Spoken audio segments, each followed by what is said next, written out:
खुलुमबाय आंनि मुलुगनां बड' निउसनिफ्राय गोजोन फुंबिलिनिसिम गासिनिबो अननाय आरो मोजां मोननाय जासिहरनाय जाबाय। स' आसा खालामो नोंथांमोनहा गासिबो मोजाङै दं। स' नोंथांमोननि थाखाय आं गोदान भिडिअ लाना फैलायबाय। अन्नानै भिडिअखौ स्किप खालामाजासे जोबजासिम नायलांदो। स' दिनै फुंबिलिनि मोननैसो गाहाय रादाबफोरा जाबाय। सेथियाव दं बारग' खौरांगिरि आरो बारग' क'क्राझार प्रेस क्लाबनि गाहाय नेहाथारि हान्थिगिरि नार्जारि बिथाङा मैया बिटिसिनि खुंथाय गोहोआव थानाय UPPL दोलोआव बिटिसिनि गाहाय मावफुं सोद्रोमा प्रमद बर' बिथां आरो माखासे मिरु आरो जिल्ला UPPL दोलोनि मावथि बिथांमोननि नुजाथिनायाव UPPL दोलोआव हाबबाय।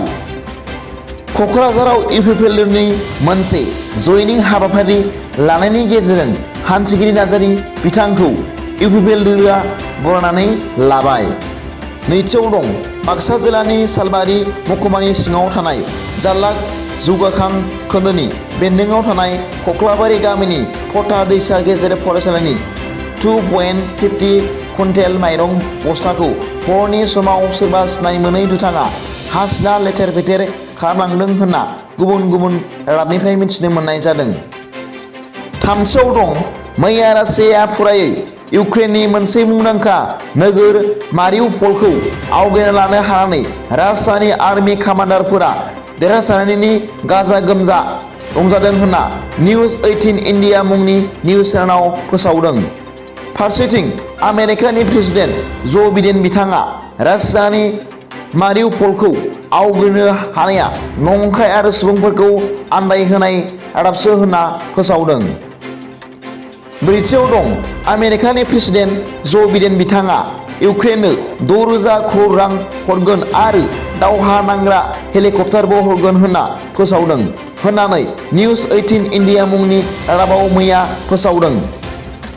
बाथियाव दं भारतनि बोथोर बिगियान आफादा फोरमायदों दि सा सानजा भारतनि हादरसाफोराव 22 एप्रिलनिफ्राय 26 एप्रिल 2022 सिम गोबां अखा बारहुंखा आरो सारअन्थाइ फैनो हागौ होननानै द टाइम्स अफ इन्डिया रादाब बिलाइयाव फोसावदों।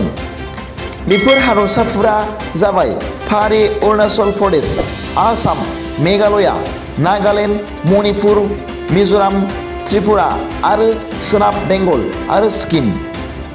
मख'नो गोनांदि बे सानबासोआवनो अखा मोफ्लामनाय, खोरोमनाय, सारअन्थाइ गावनाय आरो गोब्राब बारहुंखा बारनाय जाबाय थागोन होनना रादाबाव फोरमायदों आरो बारनि गोख्रैथिया घन्टासेयाव 30 निफ्राय 40 किल'मिटार खारगोन होनना रादाबाव फोरमायबावदों।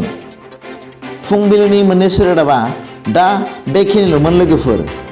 सोरबाफोर आंनि चेनेलाव दिनैसो गोदानै नायसनदोंब्ला अन्नानै भिडिअखौ लाइक आरो साबस्क्राइब खालामना आरो बेल आइकनावबो थुनानै हो, जाहाथे आं गोदान निउज आपडेट लानानै फैयोब्ला नोंथांनियाव सिगांग्रो नटिफिकेसन सौहैयो। गाबोननि फुंबिलिनि रादाबाव नोंथांमोनखौ गोसो गोथारै बरायहरनाय जाबाय। गोजोन्थों।